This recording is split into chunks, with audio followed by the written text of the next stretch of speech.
નમસ્કાર મિત્રો, સ્વાગત કરું છું આપ સર્વ કોઈ મિત્રોનું ગવર્મેન્ટ જોબ ઇન્ફોના યુટ્યુબ પ્લેટફોર્મ પર।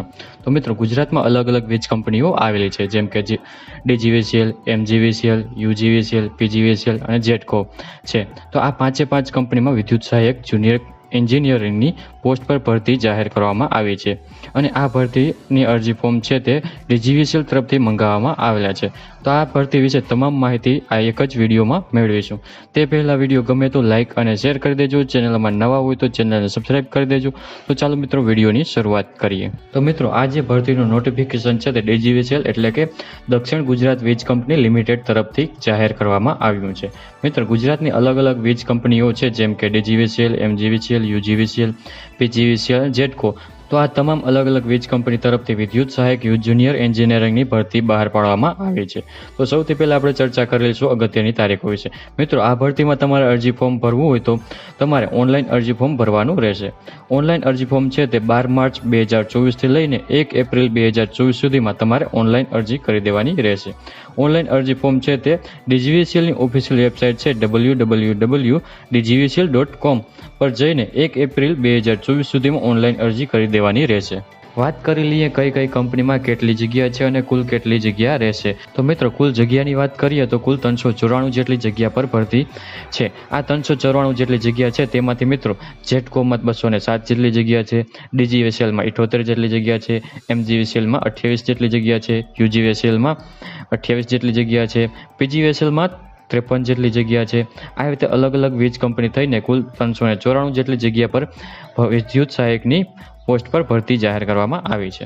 વાત કરેલી એજ્યુકેશન ક્વોલિફિકેશન વિશે એટલે કે શૈક્ષણિક લાયકાત વિશે। અરજી ફોર્મ ભરવા માટે ઉમેદવારની શૈક્ષણિક લાયકાત કેટલી હોવી જોઈએ? તો ઉમેદવારે રેગ્યુલરમાં કોઈ પણ સરકાર માન્ય યુનિવર્સિટીમાંથી BE ટેક ઇલેક્ટ્રિક અથવા તો BTech ઇલેક્ટ્રિક ડિગ્રી મેળવેલી હોવી જોઈએ, પરંતુ તેમાં પણ લાસ્ટ સેમમાં અથવા તો 7મા અથવા 8મા સેમમાં વિધાઉટ એટીકેટી સાથે 55% માર્ક મેળવેલા હોવા જોઈએ। સાથે સાથે બેઝિક કોમ્પ્યુટરનું નોલેજ હોવું જોઈએ અને ઉમેદવાર ગુજરાતી અને અંગ્રેજી બંને ભાષાના જાણકાર હોવા જોઈએ। ચર્ચા કરેલી પગાર ધોરણ વિશે કે ઉમેદવારને કયા પગાર ધોરણ મુજબ પગાર મળવાપાત્ર રહેશે।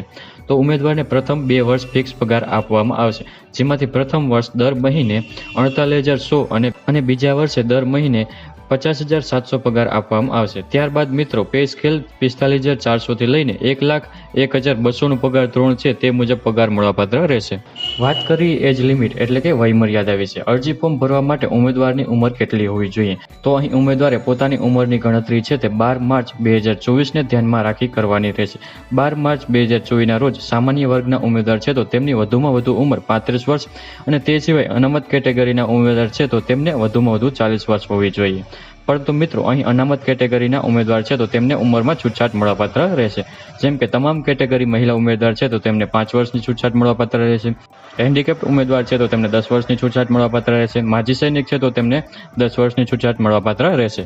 ચર્ચા કરેલી અરજી ફી વિશે કે કયા ઉમેદવારે કેટલી અરજી ફી ભરવાની રહેશે। તો અહીં તમામ ઉમેદવારે પરીક્ષા ફી ભરવાની રહેશે, જેમાં મિત્રો સામાન્ય વર્ગના ઉમેદવાર છે, ઓબીસી કેટેગરીના ઉમેદવાર છે, EWS કેટેગરીના ઉમેદવાર છે તો તેઓએ પરીક્ષા ફી તરીકે ₹500 ભરવાના રહેશે। તે સિવાય એસસી અને એસટી કેટેગરીના તમામ ઉમેદવાર છે તો તેઓએ પરીક્ષા ફી તરીકે ₹250 ભરવાના રહેશે। તો આવી રીતે મિત્રો ડીજીવીસીએલ તરફથી ગુજરાતમાં આવેલી અલગ અલગ વીજ કંપનીઓ માટે 394 જગ્યા પર વિદ્યુત સહાયકની ભરતી જાહેર કરવામાં આવી છે, જેની ઓનલાઈન અરજી છે તમારે 1 એપ્રિલ 2024 સુધીમાં કરી દેવાની રહેશે।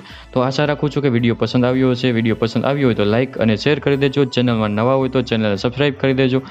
ફરી મળીશું નવા વિડીયો સાથે, નવા ટોપિક સાથે। ત્યાં સુધી મિત્રો, જય હિન્દ, જય ભારત।